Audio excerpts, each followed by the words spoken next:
Welcome to Scary Nights. I'm Rowan and the story starts now. Tapping heavily on the cajon at music store, Robert asked, "Hey sir, how much is it for the cajon?" $20, the shopkeeper said without expression. For an old used cajon, Robert asked to lower the price, but the man didn't want to bargain. Shortly afterwards, he caught up with his mother and his little sister. "Did you find what you wanted?"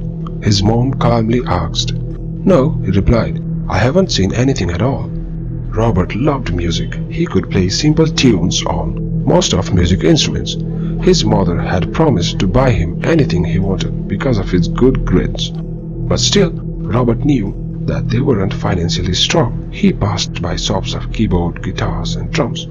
Then he noticed a small shop where his eyes fell on a slim white flute that appeared to have been carved from a single piece of marble-like material. The shopkeeper had a clever and sinister appearance. When he saw Robert gazing at the flute, he handed it to Robert. Robert watched the flute curiously. It was a shiny, thin, smooth, and cold white flute. He picked it up and held it in his hands. "What is this flute made of?" he asked, looking at the shopkeeper. The shopkeeper didn't respond. He was just trying to play the flute when the shopkeeper yelled, "Hey, kid!" The shopkeeper then grabbed Robert's wrist with his strong hand. "If you want to try it, you must buy it first." "How much is it?" Robert asked. The shopkeeper thought for a while and replied, "Well, it's one-of-a-kind flute. You can't find anything like it easily. I won't sell it for less than $10. "Oh," Robert laughed as he placed the flute back in its resting place. "I don't have that much." Then he started to walk away towards her mom and sister where they were waiting for him. Then suddenly he heard the shopkeeper calling for him. "Wait," he looked back. "Look, it's evening time and I don't want to make a little kid sad. Also, I wanted to sell this flute for a long time. How much are you willing to pay for it?" Robert replied, "I only have $5, which he had already thought that the man won't agree to sell for. But to his surprise, the seller accepted his offer. He even appeared to be relieved of a big burden. The shopkeeper even gave him a beautiful pouch to hold the flute. Returning home, Robert couldn't wait to play his new instrument. He was just about to play the flute when his mother appeared at his bedroom door. "Sweetheart, you'll wake your sister," she said gently. "She have fallen asleep just now. Will you please try out your flute some other time?" Being sad, Robert slipped the flute into a pouch. He couldn't play it outside since it was raining. Then he suddenly thought of something. "I'll try the flute somewhere else. I'll be back later."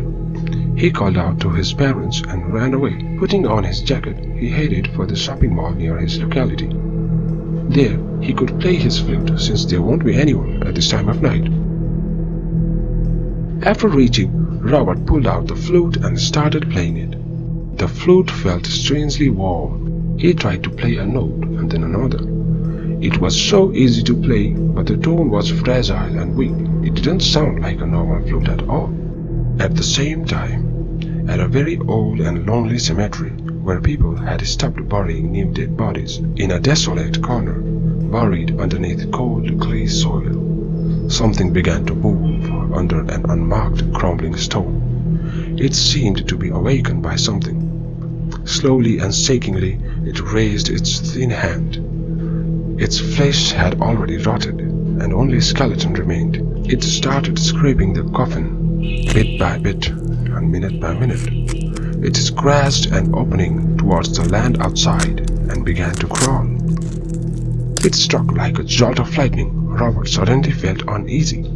Since it was nearing midnight, he packed his flute into its pouch, opened his umbrella, and went towards home. "Good morning, boy. Did you sleep well?" Robert's mom asked when he came for breakfast the following morning. She was making scrambled eggs while his dad buttered a stack of toast. Robert would fill in juice for all the family. They each helped to prepare breakfast and then take care of his little sister together. They listened to the local news on the radio. Something the announcer said caught Robert's ear, and he listened more closely. Local authorities were shocked to discover that there was a horrific incident at a shopping mall. The body of the security guard was found this morning by the locals. According to report from police, the guard had fired every round of bullet from his gun, but there is no sign of the person or persons who committed the crime. The guard appeared to die from broken neck. Also, his right arm was missing. How sad, Robert's dad said, shaking his head. Who could be responsible for such a gruesome thing? Robert, I want you to come straight home after school today, his mom ordered, of course, worried about his son.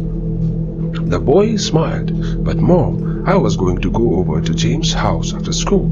You already said it was okay. Besides, he doesn't live anywhere near the shopping mall. She glanced at Dad, who nodded on approval. All right, she agreed, but please return before night, okay, honey? James and Robert were best buddies. They often got together after school to play games, watch TV, or listen to music. Robert was dying to show his new flute to James. When they returned to James' house, James asked, "What are you so excited about?" "Wait till you see it," Robert said as he pulled out the pouch from his backpack. He continued, "I think it's an old piece. All I know is that I've never seen another flute like it." He took the flute out and held it up proudly for James to see. "That's it?" James laughed. "That's what you're so excited about?" "What do you mean?" Robert replied. James observed the flute carefully and replied with excitement, "It looks like it's made out of an old bone." He added, "Hey, maybe it's a human bone. That would be really cool. Can you play it?" Robert started playing a short, sweet tone, but as he kept playing, he started feeling more and more strange. The music began to sound more erratic. The day was dull and cloudy since yesterday's rain, and slowly it started raining lightly. At the same time, the corpse began to move slowly and painstakingly over the ground of the nearby woods, with no attention to the rain. It turned its skull in the direction to music of flute and acted as if it's listening to that erratic tune. His old bones were covered with the thick brown mud of the grave. It had been so long since it had felt the open air. Nearly 2 centuries had passed since it had been in a living world. It had long forgotten the feeling of beating heart, or the feeling of breathing fresh air through nostrils, and the warmth of a human skin. But it had remembered only one feeling, the feeling of intense anger. The anger of hatred that powered its increasing strength, rage that lasted for eternity. It began to recall the moment when, as a human, it had broken through the house of a rich family. It remembered it was in a dire need of money and no one would help him. It could almost feel the moment when it was dragged to face its accuser.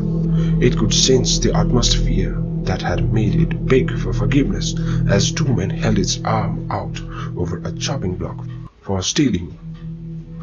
He remembered how the cruel executioner had carried out the sentence to chop off his hand, and then was left there alone as his life was slowly swallowed by the death. Then it remembered its dying vow to never rest until it was whole once more. It turned deeper into the woods and began walking in the direction of the eerie music, which was too thin for human ear to notice. On the flash of thunder, anyone could have seen that the skeleton was missing its right arm. At the same moment, James shook.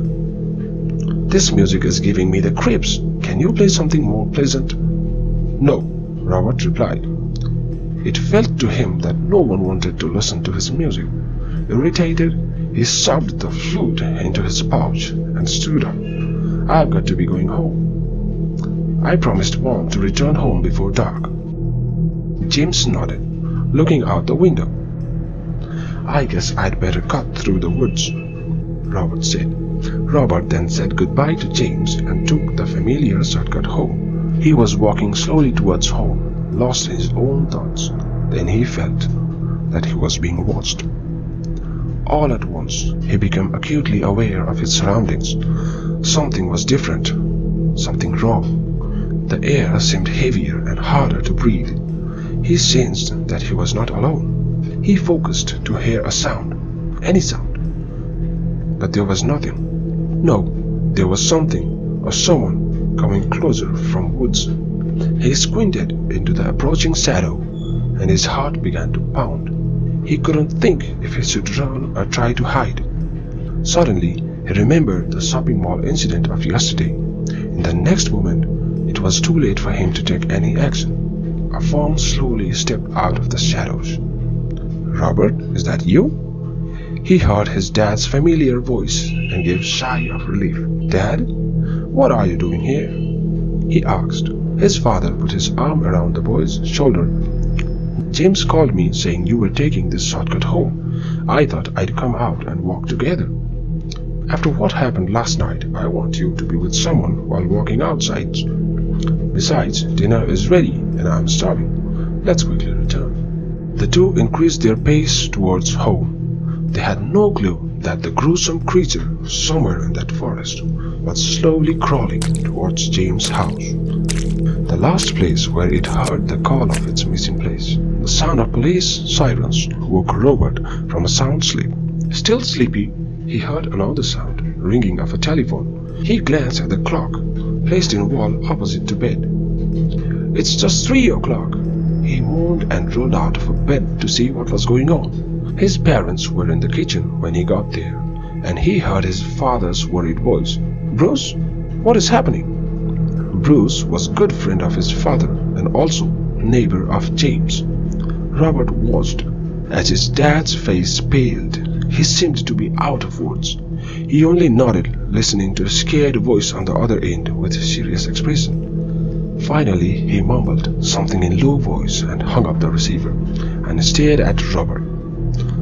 "Something terrible has happened to James and his family. He paused as if trying to find a correct way to express. He then continued. "Their house was torn up and they all died. Strangely, their necks seem to be broken and their right arms are missing." All at once, it seemed to Robert that the sound of his father's voice was fading out. He heard a few words about how Bruce had heard James scream in horror and had called the police, but this didn't seem to make any sense. His crying mother put her arms around Robert and drew him close, but he pulled away. He said, "Please leave me alone for a while." Sitting at the edge of his bed, Robert could see his flute half out of the pouch, which he had tossed on the floor when he came home. He remembered when he was playing for James and he didn't like his music. And then he began to play the flute, remembering James. The music soothed him and helped him loosen a bit.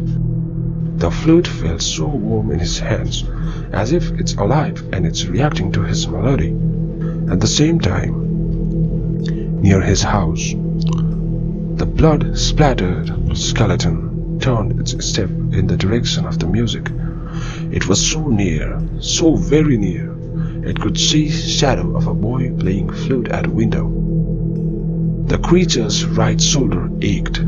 Soon it would be whole. Soon it could fulfill its dying wish. Robert continued to play, unaware of what was about to happen to him. That skeleton was now up on the walkway to his home. The thing then slowly extended its left arm towards the door.